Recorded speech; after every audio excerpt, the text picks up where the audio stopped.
Welcome to the Walk-Ins Podcast. We are a United Methodist Church located in Louisville, Kentucky.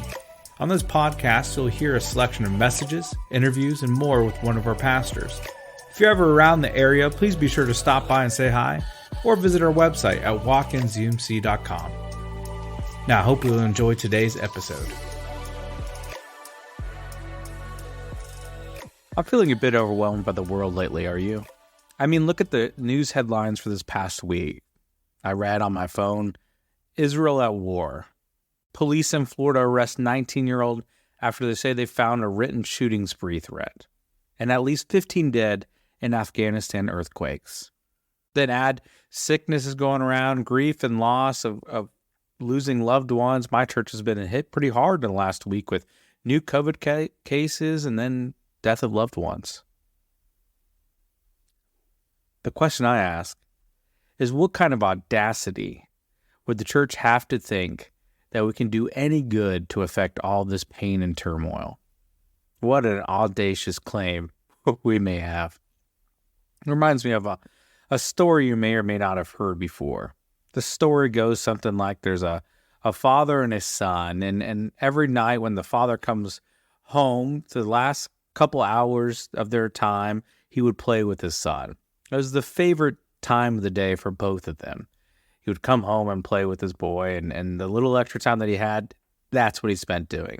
But one night, while the man was at work, he realized that he had some extra work to do once he got home, so he wouldn't have that extra time with his son. So he found this magazine in his office, and he tore a page out of it, and he shredded it with his hands. It was a globe, a map of the earth, but he tore it all up and put it in his coat pocket and went home. When he got home, his son was so excited to see him, and so his son ran up to him, and the dad says, sorry, son, I have some extra work to do, but I have a puzzle for you, and so I'm going to lay it on the dining room table, and once you're finished with the puzzle, then we'll find some time to play. And so the father goes in the dining room, spreads it all out, and thinks that he has multiple hours for this to happen. But 30 minutes go by, and his son ran up to his dad and says, okay, it's finished. Can we play now?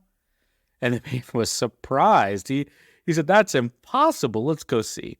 And sure enough, there was the picture of the world all put together, every piece in its place. And the man said, that is amazing. How in the world did you do that? And the son said, it was pretty simple. On the back of the page was a picture of a person. And when I put the person together, the whole world fell into place. There's tremendous power, I think, in that story. And tremendous power found in healing individuals that can spread throughout the entire world. You see, our story this morning is a one of momentum and of healing. I mean, it's the first chapter in the Gospel of Mark I want us to look at. And a lot has happened in the first 20 verses of the book, and a lot is about to go down for Jesus. I mean, he has good news being spread about him. He's baptized, immediately confronted by Satan in the wilderness. He preaches the reign of God, and he has at least 4 followers at this point. And it's time for Jesus' public ministry to gain some momentum. It's time to cause some ruckus. And so there's this story, and in the story, it happens within the synagogue, and the synagogue, of course, is a place of teaching and of prayer and of worship. And the question that causes an uproar for them this time is around the authority of Jesus. Why in the world does he do what he does? Who gave him the authority to do this? For whom does he speak and act? The people are asking this wild Messiah, who do you think you are?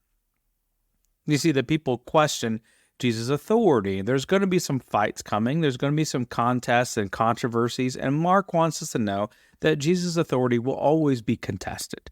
That Jesus' actions and words and very presence threaten the other powers of this world, and these powers have something to lose.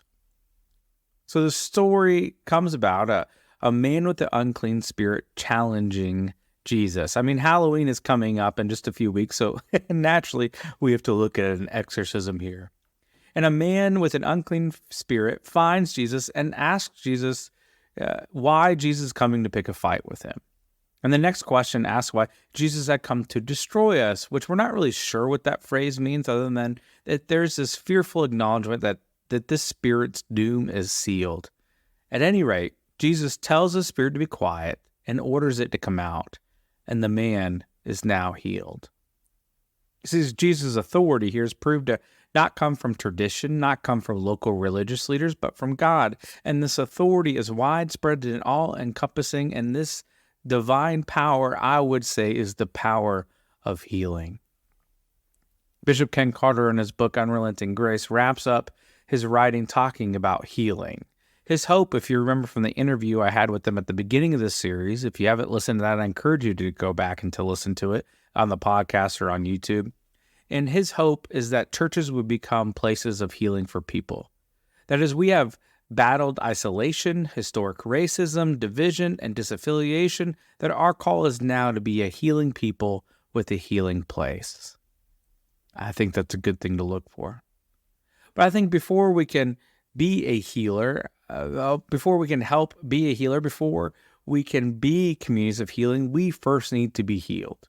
You see, this whole series we've been talking about is about grace. From the first Sunday, talking about the house of grace, where prevenient grace is the grace that comes before. That would be like the front porch. The justifying grace would be the doorway that you would walk through intentionally. To prevenient grace being the long hallway in the rooms.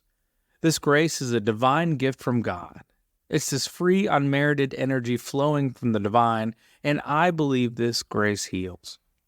You see, I think one of the most underappreciated treasures of John Wesley is his understanding of salvation. Wesley didn't just view salvation in the purely Western church tradition, that salvation is just the forgiveness of sins, as important as that may be, but Wesley also combined an idea of salvation in the Eastern church tradition, where salvation is a healing from the sickness of sin. See, do you see the difference here? In our acknowledgement of sin, we have missed the mark. Forgiveness is not just forensic, but it is also therapeutic.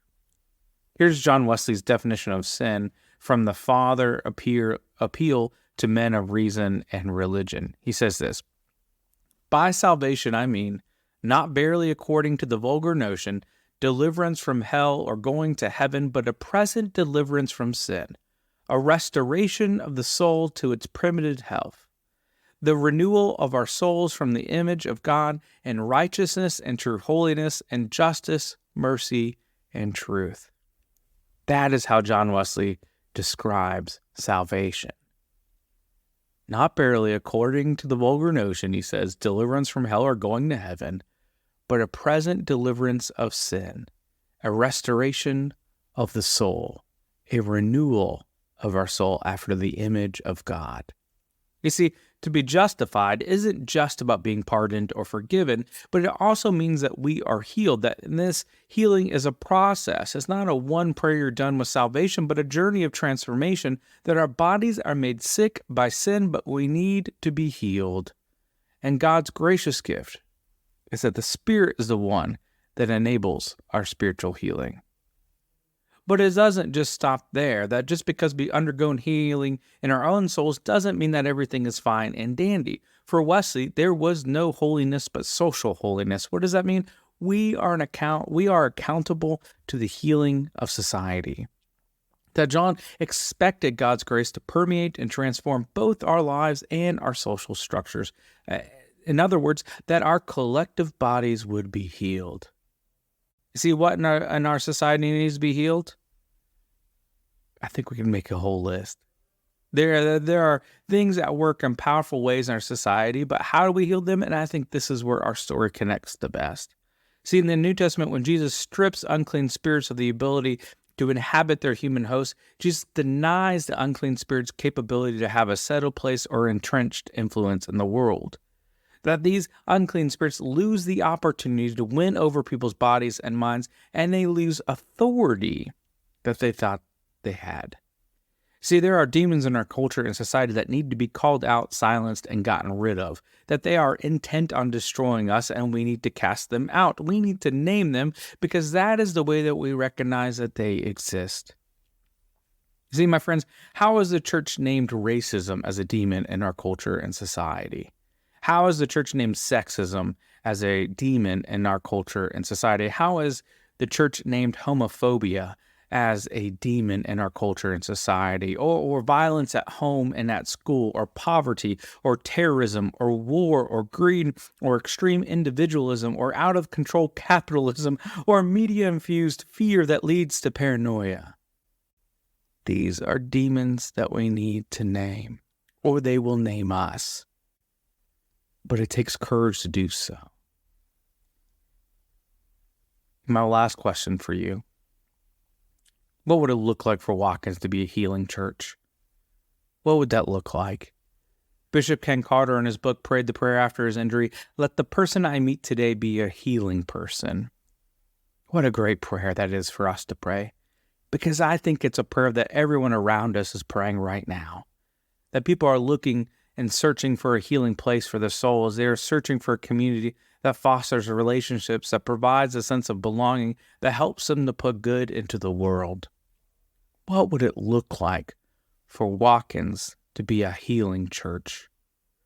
What words would you use to describe it? What posture would we take? What kind of groups would we offer? What missions would we participate in? What would it look like for Watkins to be a healing church? I hope you'll think about that with me. Grace and peace, my friends.